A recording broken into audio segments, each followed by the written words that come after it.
এটা আমাৰ বাবে খুব ভাল খবৰ এটা আমাৰ কামৰূপ জিলাৰ দেওচৰ আণ্ডাৰ বনগাঁও মৌজা ছয়গাঁও ৰেভিনিউ সাৰ্কুল ইয়াত ভাৰত চৰকাৰে এখন national university for disability study এখন কেন্দ্ৰীয় বিশ্ববিদ্যালয় স্থাপন কৰিব খুজিছে য'ত দিব্যাংগ ব্যক্তিসকলৰ সমস্যা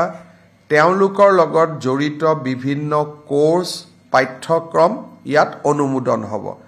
এইটো নহয় যে তাত দিব্যাংগসকল পঢ়িব ইয়াত দিব্যাংগসকলক ট্ৰিটমেণ্টৰ কাৰণে প্ৰয়োজনীয় বিভিন্ন কোৰ্স পঢ়ুৱা হ'ব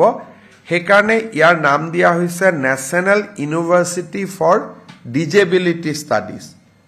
যদি আমাৰ দিব্যাংগসকলৰ বা ডিজেবুলসকলৰ সমস্যাসমূহৰ সমাধান বা বিভিন্ন ট্ৰিটমেণ্টৰ যিবিলাক সাবজেক্ট আছে সেই সাবজেক্টবিলাকক লৈ ভাৰত চৰকাৰৰ সামাজিক ন্যায় বিভাগে অসমত national university for disability studies নামৰ এখন বিশ্ববিদ্যালয় অসমত স্থাপন কৰিব খুজিছে আজি কেবিনেটে ছয়গাঁও ৰেভিনিউ সাৰ্কুলৰ বনগাঁও মৌজাত 150 বিঘা মাটিৰ আবলটন দিছে অসমত আৰু এখন কেন্দ্ৰীয় পৰ্যায়ৰ ইনষ্টিটিউট স্থাপন হোৱাৰ পথ আজি মুকলি হ'ল এটা আমাৰ বাবে খুব ভাল খবৰ এটা আমাৰ কামৰূপ জিলাৰ দেওচৰ আণ্ডাৰ বনগাঁও মৌজা ছয়গাঁও ৰেভিনিউ সাৰ্কুল ইয়াত ভাৰত চৰকাৰে এখন national university for disability study এখন কেন্দ্ৰীয় বিশ্ববিদ্যালয় স্থাপন কৰিব খুজিছে য'ত দিব্যাংগ ব্যক্তিসকলৰ সমস্যা তেওঁলোকৰ লগত জড়িত বিভিন্ন কোৰ্স পাঠ্যক্ৰম ইয়াত অনুমোদন হ'ব এইটো নহয় যে তাত দিব্যাংগসকল পঢ়িব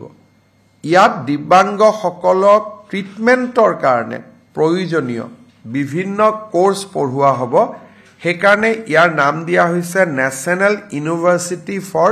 ডিজেবিলিটি ষ্টাডিজ যদি আমাৰ দিব্যাংগসকলৰ বা ডিজেবুলসকলৰ সমস্যাসমূহৰ সমাধান বা বিভিন্ন ট্ৰিটমেণ্টৰ যিবিলাক সাবজেক্ট আছে সেই সাবজেক্টবিলাকক লৈ ভাৰত চৰকাৰৰ সামাজিক ন্যায় বিভাগে অসমত national university for disability studies নামৰ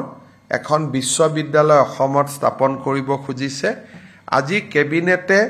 ছয়গাঁও ৰেভিনিউ সাৰ্কুলৰ বনগাঁও মৌজাত 150 বিঘা মাটিৰ আবলটন দিছে অসমত আৰু এখন কেন্দ্ৰীয় পৰ্যায়ৰ ইনষ্টিটিউট স্থাপন হোৱাৰ পথ আজি মুকলি হ'ল